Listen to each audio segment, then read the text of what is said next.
So what's going on, guys? My name is MrDalekJD, and in this video I'm going to be showing you guys a very quick and simple tutorial on how you can unlock such an insane Easter egg on Voyage of Despair to get yourself the flying car Easter egg, which is a reference to a old classic British film called Chitty Chitty Bang Bang, where it's got a skeleton man in a flying car which plays music, flies around the map, and occasionally will give you a drop. It's definitely one of the coolest side Easter eggs I've ever seen in zombies, yet alone in Black Ops 4, and we'll be teaching you how to do it in this video. But if you find this video useful at any point, then feel free to leave a like rating before you click off. And if you're new around here, make sure to subscribe with notifications turned on for more awesome videos like this one. Now, in order for us to start this, we're going to need to do two things in the map. We're first going to need to go to the other side of the map and get the Sentinel artifact. It's pretty much a standard that you need to do in every single game of Voyage of Despair, and you're also going to need to have built the shield. Now, if you don't know how to build the shield, I'll have a link down below in the description so you can go ahead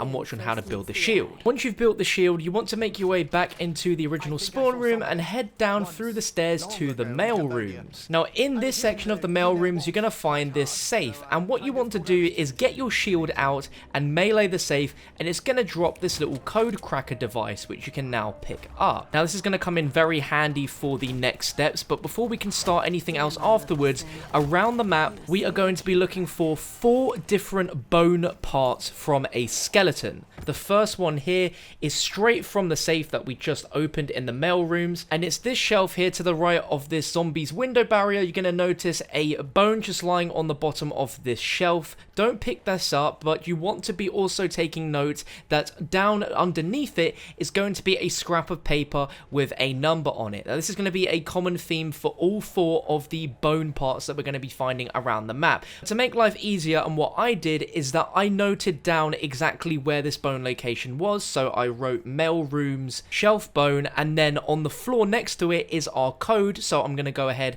and write down on my piece of paper as well what the code was. Now, my game, the code for that was 2340. So just write that down. We're going to need it a little bit later.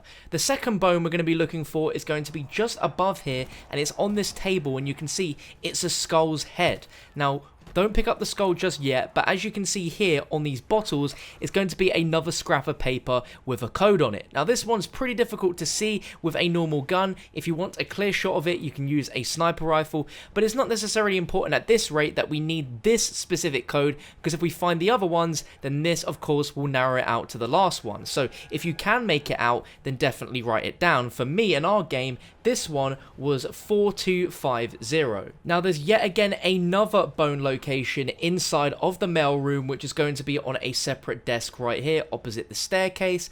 And as you can see, there is a hand on the table, but underneath the table, just slightly to the left of this table leg, if you look here closely, you'll see a note as well. This one was 1404, so I wrote that down as mail room hand 1404. And the last bone part we need is going to be in the cargo hold, so it's just in the middle of the room here inside this crate, and just to the right you're going to see another piece of paper. In my game it was 1912. Now, these might not always be the same, they will be different in your game, so don't take what you see here as what they are, but just make sure you're checking it in your games. But once you've gotten them all written down, we can begin with the first step here. Now, we have all the codes. We are now going to be finding 4 different safes around the map. Now, there is no order in which you have to go to each of these safes, but we're going to start with this first one, and this one is going to be in the bridge, which is the lower part door that you open from spawn to get into the actual boat area. It's one of the first doors you'll open, but in one of these rooms you're going to find a safe. What you want to do is hold square or X, depending on what console you're playing on that safe, and it's going to put our little code cracker on the safe.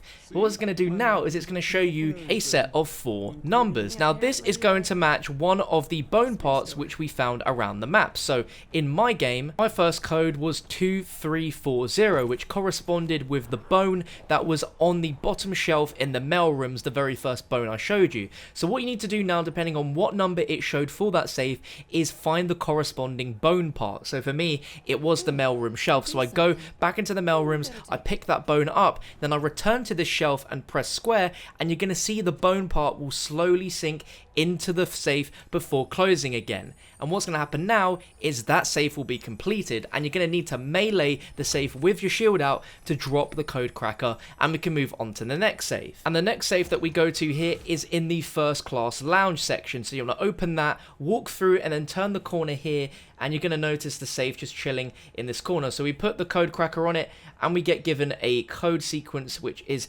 different this time, which is going to correspond to another bone, which is 4250. Now from the different bone codes that we got, the one which was the hardest to distinguish because we didn't have a sniper rifle was the denominator here. We knew all the other codes and we knew which parts they collected to, so it's obvious that the skull correlated to this particular code because we saw all the other codes really well. So we take the skull, we place it inside the safe, and because it correctly matches up with that code, it goes into the safe will shut, and then we can go ahead and melee the code cracker and then pick that back up and go to another safe location. And the next location is going to be in the Millionaire Suites, which is on the C deck. So as soon as you come in there, place the code cracker on the safe and it's going to open, and it revealed a code which was 1912. Now for us, 1912 correlated to the bone hand part which we found in the cargo hold. So I go back to the cargo hold, I pick that bad boy up, then I take it back to the safe in the Millionaire Suites. Obviously it's correct, the safe shuts, and then I can melee to pick up the code cracker, and now we've got one more safe to go. And this last safe is in the third class berths, and the easiest way to get to the third class berths is just head underneath where you picked up the artifact and follow the stairs down one flight, and then just run across the hallway and you'll come across this safe. And for us the number was 1404. Now I advise when you're on the last and final safe, you're gonna know which one to go to. Just make sure you pick up the last bone part, because this one is a big trek across the boat. It's essentially across the entire map for you to go ahead, find the safe, open it, then pick up the part and then run all the way back. So if you've got an elixir like anywhere but here, that will probably get you a little bit closer than you having to just run back and forth. But we head back to the safe in the third class berths, we put that bone part in, the safe closes, and if done correctly, you shouldn't be able to get rid of the code cracker anymore. It should be stuck on that safe. And now we can move on to the last and final step. So for the last and final step, head to the cargo hold, and next to this fast travel, you're going to notice a car here with a skeleton's body in, and if you hold square or X, you'll see that the car will slowly fade away into the abyss. And then if you make your way up onto the upper decks of the map, you're going to start noticing this flying car flying around, which is just amazing. It makes noises, it has music, and occasionally it will give you a free drop, which is going to be by the Sentinel artifact part of the map. But it is such a cool Easter egg. It's like Santa's sleigh flying around. It's playing this weird funny music.